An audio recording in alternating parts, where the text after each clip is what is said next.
Professora Figueiredo aqui na área com vocês. Sim, eu estou muito rouca. Não é o problema do meu microfone, tá? Mas isso não vai impedir os nossos estudos. Então, para você que chegou agora, sejam todos muito bem-vindos ao canal e vamos deixar de enrolação.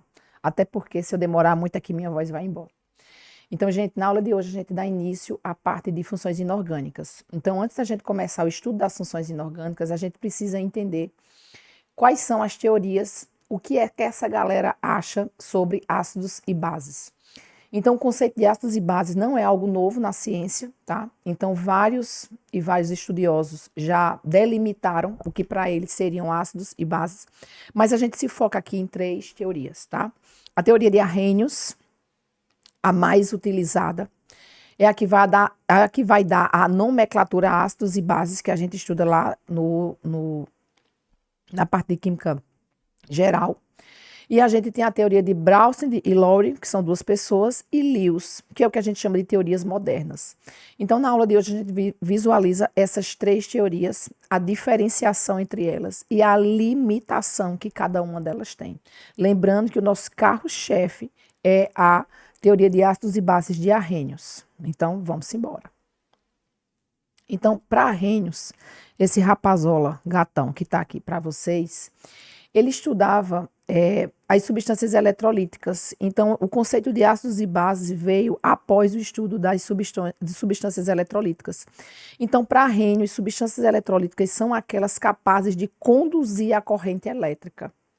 Então, nessas soluções, por que eu vou falar em soluções? Porque vocês vão ver que o conceito de ácido de base de Arrhenius, ele está vinculado à água, ao solvente água.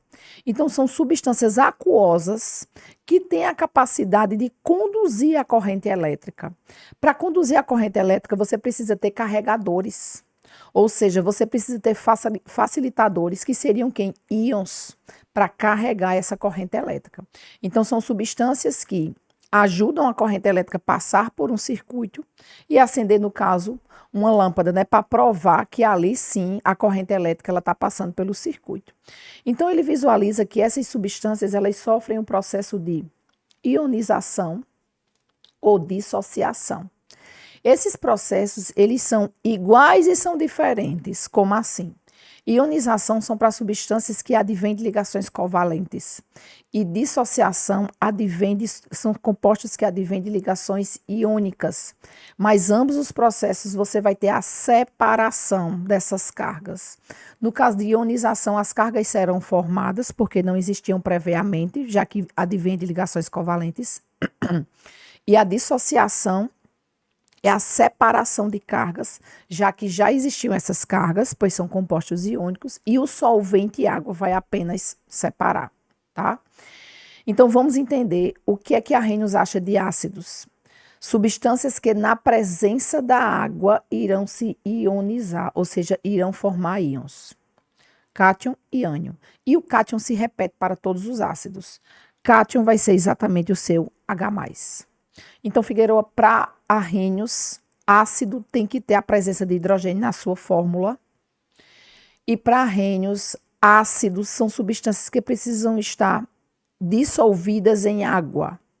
Então, você vê aí duas restrições para essa definição de Arrhenius, tá? Deixa eu fazer um exemplo aqui para vocês.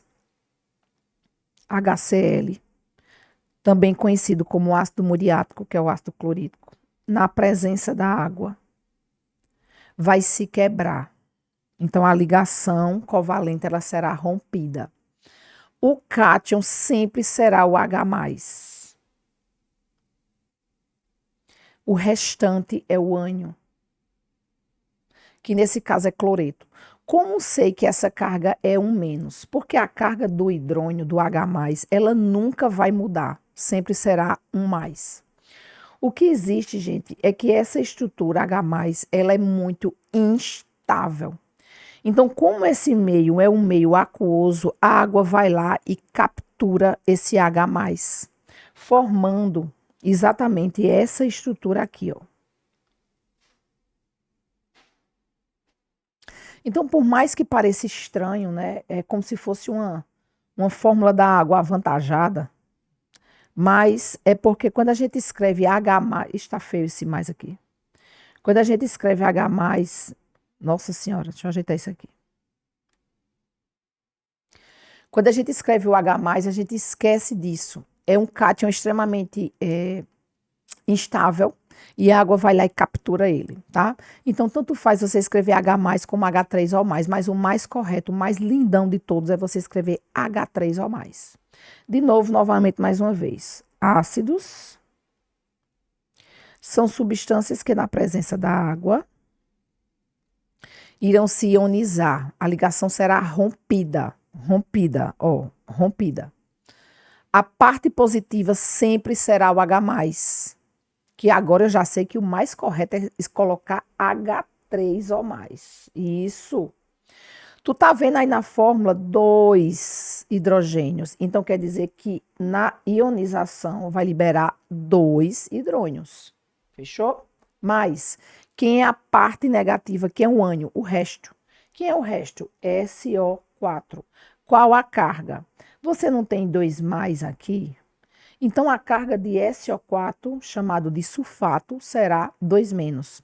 O somatório das cargas sempre será igual a 0. Fechou? Vamos embora. O que seriam bases? Bases são substâncias eletrolíticas, sim, porque para arrênios, ácidos e bases precisam estar dissolvidos em água, conduzir a corrente elétrica, aquele blá blá blá todo. Só que dessa vez o que se repete não é o cátion, o que se repete é o ânion. Então, para arrênios, bases são substâncias que na presença da água se dissociam, ou seja, os cátions e ânions já existiam, a água vai apenas liberar. E o ânion que se repete, ou seja, a parte que se repete em todas as bases é a hidroxila. OH-. Deixa eu ver se eu entendi, Figueiredo. Soda cáustica, também conhecido como hidróxido de sódio, na presença da água, vai se dissociar. Quebra a ligação. A parte negativa sempre será quem? O OH-, que é a hidroxila. E o resto é o seu cátion. NaOH. Quais são as cargas? A carga da hidroxila não muda, sempre será 1 menos. Então, Figueiredo, a carga do cátion do sódio será 1 mais. Pois o somatório das cargas tem que ser igual a 0. Deixa eu colocar outra aqui para você pegar esse bizu. Leite de magnésia, também conhecido como hidróxido de magnésio. Essa base vai se dissociar, quebra a ligação. O que é que sai? Hidroxila e cátion. Se liga no pulo do gato. Quantas hidroxilas tu estás vendo? 2. Então, ó, 2. Se é 2 menos, então qual vai ser a carga do magnésio? 2 mais. Fechou? Muito simples, né? Vamos embora. Então, agora a gente vai para a teoria que é chamada de teoria moderna. A teoria de Braunsted e Lowry, que são 2 pessoas, e a teoria de Lewis é o chamado de teoria moderna. Apesar que a teoria de Arrhenius é a teoria mais utilizada e a que a gente fala mais nas nossas aulas, tá? Mas é importante a gente conhecer todas. Então, para esses 2 camaradas aí, Braunsted e Lowry, ácidos e bases serão definidos como doador de próton, o ácido. Ácido é uma substância capaz de doar um próton.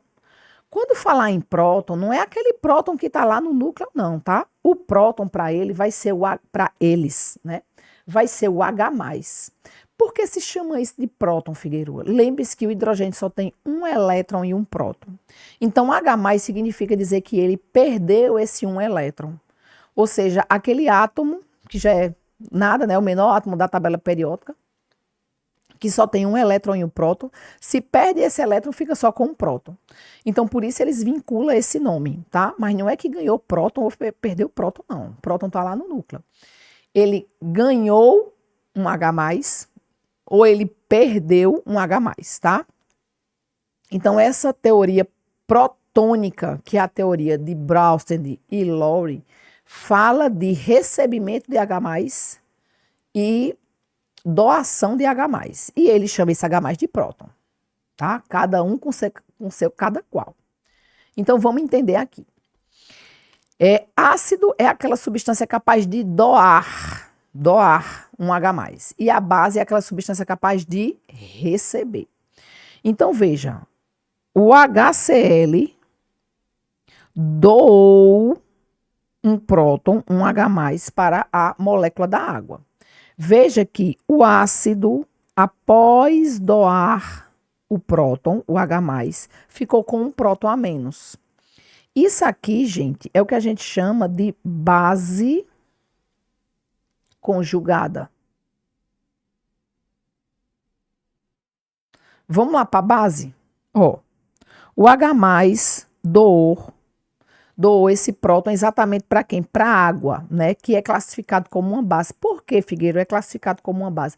Porque tem a capacidade de receber esse próton. Ou depois da reação, ó, a base com um hidrogênio a mais. Então, aqui é a base, foi a que recebeu o próton. E após a reação é formado o que a gente chama de ácido conjugado. Ácido conjugado. Você vai entender agora essa questão de conjugado. Olhe para o sentido agora dos produtos da reação. Esse ácido conjugado, que é o teu hidrônio, que tu aprendeu ainda agorinha com Arrhenius, ele tem um hidrogênio a mais, não é isso? Era água, recebeu um hidrogênio, está com um hidrogênio a mais. Não tem a capacidade agora de doar esse próton, esse H+, exatamente para esse Cl, que é um ânion, está com elétrons a mais. Então, o ácido conjugado e a base conjugada é chamado dessa forma porque eles vão reagir entre si, formando as substâncias de origem. Veja que a gente tem a presença de uma seta dupla. Essa seta dupla significa dizer que essas reações elas são reversíveis. Elas acontecem no sentido direto e acontecem no sentido inverso. Essas reações elas acontecem em ciclo, elas não param de acontecer. Então, o ácido doa um próton para uma base, que é transformada em ácido conjugado e base conjugada. Eles vão reagir se transformando novamente em ácido e base, que reagem se transformando em ácido e base conjugada, que reage se transformando em ácido e base. Então, você tem uma reação aí cíclica. Reagentes se transformando em produtos que reagem se transformando novamente em reagente, tá? Então, você vê aí uma limitação para essa teoria de Browse e Lowry. Ácidos e bases, para essa classificação, precisa existir em pares. Então, não existe só um ácido ou não existe só uma base para Browse e Lowry. Tem que existir o par, porque o ácido vai doar o próton para a base que precisa receber. Beleza? Olha aí para o exemplo da letra B. Eu tenho a base aqui, a amônia, e eu tenho o ácido aqui, a água. Para Browse e Lowry, a água é classificada como um ácido. Mas por que como um ácido, Figueiredo? Porque tem a capacidade de doar um próton, ou o ácido antes da reação, e olha o ácido depois, que é o que a gente chama de base conjugada. Quando você olhar os pares ácido e base, você vê que a base conjugada ela está com hidrogênio a menos quando comparado com o ácido, tá? E quem foi que recebeu esse próton? Quem recebeu esse próton foi a base, se transformando no que a gente chama de íon amônio, que é o NH4+. Aí esse ânion, esse cátion, a NH4+, que no caso agora vai ser o ácido conjugado. Deixa eu ajeitar aqui. Ele está com um próton a mais, um hidrogênio a mais. Então, ele vai ter a capacidade de doar para cá, ó. Para a base conjugada. Aí a reação volta para o início. Então, ácidos e bases para Browse e Lowry têm uma codependência. Eles precisam existir em pares, para que eu tenha ácido, base conjugada, base e ácido conjugado. Fechou? E esses dois exemplos, eles são muito interessantes, porque a gente visualiza a água, ora trabalhando como base, ora trabalhando como ácido. Então, é o que a gente chama de substância anfótera. Uma substância anfótera, exatamente, ela vai trabalhar nesses dois caminhos. Então, o ácido, a base, a água, ela pode ser um ácido, dependendo de quem é minha base, ou ela pode ser uma base dependendo de quem é o meu ácido. Então, o que a gente tem aqui é exatamente a água trabalhando como um ácido ou como base. Isso a gente não consegue nem pensar na teoria de Arrhenius, né? Na teoria de Arrhenius, a água ela é apenas um solvente para que haja a separação daquelas cargas. Fechou? Então, vamos embora. E por último, a gente tem a teoria de Lewis. A teoria de Lewis é a mais abrangente e é a que está mais vinculada ao estudo das reações orgânicas. Então, a teoria de Lewis ela vai trabalhar com a questão eletrônica. Então, é a teoria eletrônica de ácidos e bases, tá? Então, esquece próton, esquece hidrogênio. O que a gente vai pensar agora são em pares de elétrons. Então, segundo essa teoria, ácidos são aceptores, recebe par de elétrons. Então, ácido para Lewis recebe par de elétrons, formando uma ligação coordenada. Já quem vai doar esse par de elétrons? Então, o doador do par de elétrons será exatamente as bases. Então, o ácido recebe um par de elétrons porque existe uma base para doar. Então, o que falta, o que liga eles é exatamente a base, vai ter par de elétrons não compartilhados para doar, e o ácido, ele vai ter a capacidade de capturar, de receber esse par de elétrons. Então, você pode pensar assim, a estrutura de Lewis vai me ajudar a entender quem são as bases de Lewis. Por quê? A partir do momento que você desenha a estrutura de Lewis, você consegue visualizar o par de elétrons não compartilhados. Então, você saca que aquilo ali vai ser a sua base, já que a base é a substância capaz de doar par de elétrons. Fechou? Coloquei aí para vocês 2 exemplos. Água reagindo com HCl, se transformando em hidrônio e no ânion cloreto, tá? Vamos entender quem é que está doando par de elétrons para quem. Se você se lembra da da estrutura de Lewis da água, você tem isso aqui, ó. Aí tá muito feio isso.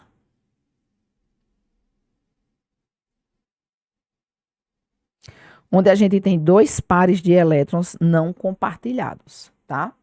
Então, esses 2 pares de elétrons não compartilhados, eles podem servir exatamente para atacar a molécula do HCl, ataca a molécula do HCl e captura esse hidrogênio. Então, você tem a ruptura dessa ligação e a água vai se transformar no íon hidrônio, capturou, doou esse par de elétrons para esse hidrogênio, formando exatamente essa estrutura, O ligado a 3 hidrogênios. Então, quando a gente consegue desenhar a estrutura de Lewis, ela fica bem facilitadora para eu entender quem é o ácido e quem é a base, segundo a teoria de Lewis. É só você desenhar a estrutura de Lewis e lembrar que bases são substâncias capazes de doar par de elétrons. E só doa se tiver, porque se não tiver, não vai doar. Beleza? Então, a base seria a água e o ácido seria o HCl, onde a gente teve a ruptura da ligação, formando o íon hidrônio e o íon cloreto. Essas reações também são reversíveis. Por quê? Porque a gente também tem a reação acontecendo no sentido inverso.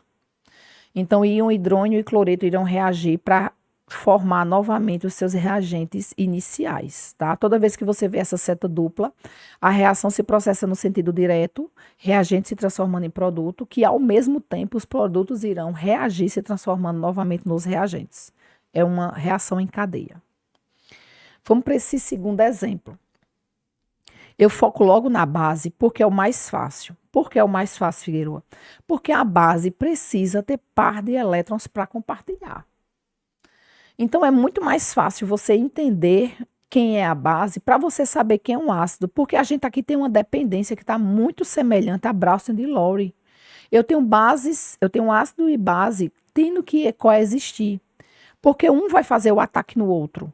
A base vai atacar o ácido para exatamente formar essa ligação coordenada. Então você tem uma codependência. Só existe ácido porque tem base, só tem base porque existe ácido. Isso é muito semelhante à teoria de Braunsted e Lowry. Então, se vocês visualizarem, gente, cada teoria ela tem uma peculiaridade. Então, ou ela é muito restritiva, porque fica vinculada até a presença da água, o solvente água. Fica restritiva a acontecer em pares. Fica restritiva porque na fórmula tem que ter hidrogênios. Então, nenhuma das teorias ela vai abranger todas as substâncias. E o que para uma teoria funciona como um ácido, na outra teoria a substância já funciona como uma base ou vice-versa, tá? Então, nenhuma teoria ela é completamente abrangente. Mas ela é muito facilitadora dos nossos estudos. E como eu falei para vocês, na teoria de Lewis, é muito importante quando a gente vai estudar a parte de reações orgânicas. Já quando eu estou estudando classificação das funções inorgânicas, nomenclatura, que é de extrema importância para você, o que é que importa para mim? A teoria de Arrhenius, que é a mais antiga de todas. Aqui é mais dependente de todas. Beleza? Então vamos lá. Nesse último exemplo que vocês estão vendo, a gente tem a amônia. E eu já disse a vocês que ela é uma base. Mesmo se eu não dissesse que ela era uma base, tem como você saber. Vamos desenhar a estrutura da amônia? Se você está boiando em... Ixi, como isso ficou feio. Se você está boiando em fórmula estrutural, estrutura de Lewis, adivinha? Tem uma aula no meu canal sobre isso. É só você procurar. Então, essa daí é a tua estrutura da amônia. Então, eu estou vendo aí um par de elétrons não compartilhados. Então, neste caso, a minha amônia ela vai funcionar como uma base doadora de par de elétrons. E esta molécula aqui, ela vai funcionar como um ácido. O aceptor recebe esse par de elétrons. Se você perceber também o que é que acontece. Nessa molécula, o boro está fazendo 3 ligações com o flúor. 3 ligações, não tem par de elétrons não compartilhados. O boro está na família 13, tem 3 elétrons na camada de valência. Então, ele está fazendo 3 ligações, compartilhando 3 elétrons. Então, ele está indo para 6 elétrons. E a regra do octeto? Onde é que fica nisso? Então, a partir do momento que ele funciona como um ácido, ele recebe um par de elétrons. Então, de 6 elétrons, ele vai para 8. Então, também é uma dica que eu posso dar para vocês que os ácidos de Lewis, eles são substâncias carentes em elétrons. Carentes. Ou seja, pode ter o octeto incompleto. Pode ter o octeto incompleto. Então, eu deixo essa dica aí para vocês sobre ácidos. Mas é muito mais importante a gente ter a convicção de quem é a base. Porque se uma substância é a base, ou seja, tem par de elétrons não compartilhados, a outra tem que ser o ácido. Beleza? Porque lá aqui no primeiro exemplo, ó, na letra A, o HCl é essa substância aqui. Tá todo mundo ok. O H completando o seu dubleto com um elétron, e o cloro, que tinha 7 elétrons na camada de valência, compartilha 1, vai para 8. Beleza? Então, fica essa dica aí para vocês. Então, as bases, elas são chamadas lá nas reações orgânicas de substâncias nucleofílicas, e os ácidos são substâncias conhecidas como eletrofílicas. Então, as bases nucleofílicas e os ácidos substâncias eletrofílicas. Então, essas nomenclaturas, elas são muito comuns quando a gente está estudando reações orgânicas, tá? Um vai atacar o outro. Beleza? Então, se você chegou até aqui, nesse momento, eu vou pedir que você deixe o seu joinha, que você se inscreva no meu canal, e eu prometo que as próximas aulas eu não estarei tão rouca dessa forma. Até a próxima, pessoal!